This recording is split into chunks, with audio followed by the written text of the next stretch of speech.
I'm Michael Morrah. Great to have you with us this morning on Herald Now. Time to talk business thanks to our partners 2 Degrees. Garth Bray from BusinessDesk joins me again now. So Garth, some in the haulage sector are getting a vibe that the economy might have turned a corner. Why is this?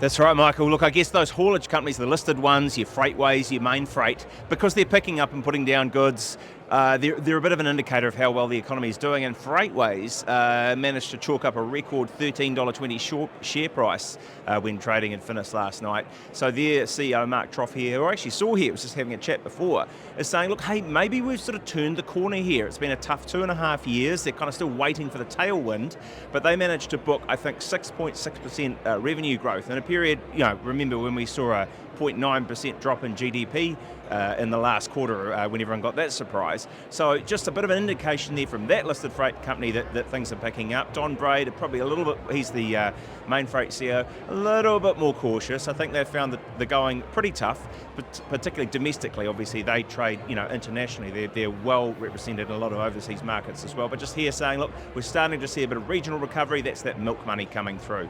Okay, well, a hint of positivity, that's what we want to hear at the moment, right? Now, BioLumic, why is Fonterra so interested in this?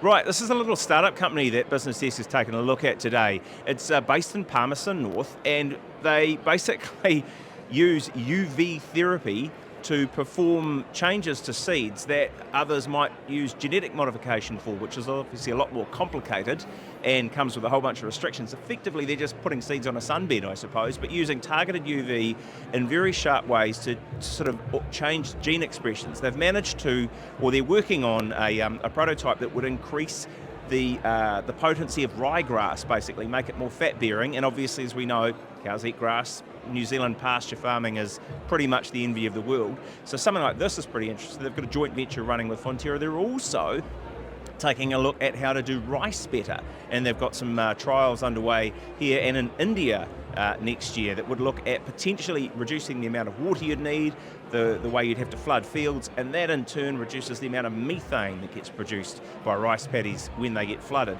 So, I mean, for a wee company, BioLumic, it's privately held, it's a startup, but I guess there's some talk there that this could be like your next Halter or your next tracksuit, one of those startups that suddenly shoots to prominence and is worth $1 billion. No numbers on it yet, but pretty promising results there and well worth a read. Yeah, absolutely. It's certainly one to watch. And there's a warning on shoplifters, but it's aimed at retailers. So what's the Privacy Commissioner saying about this, Garth? Yeah.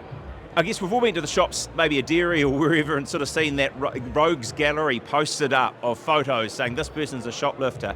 Some advice from the Privacy Commissioner is that actually those shopkeepers, those retailers are probably breaking the law by that there's a requirement to assure that you've got your facts right about a claim before you make it about a person covered, and that includes putting their data up there. So this is some official advice that's sort of come through, also supported somewhat by Retail New Zealand, who say, hey, we understand shopkeepers are doing it tough, they are frustrated, shrinkage, shoplifting, it's a terrible problem, but just posting those images up could actually be a big problem for businesses, and they're trying to work about how to get some better guidance about how to better use those technologies, crack down so much on the sharing it on WhatsApp groups among retailers, and look at more sophisticated options like your in-store facial recognition capture that are getting some sort of a tick from the legislators. Sounds like they're firing up here. I better let you go.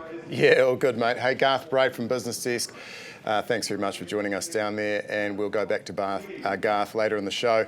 And we talk business every day thanks to our partners 2 Degrees.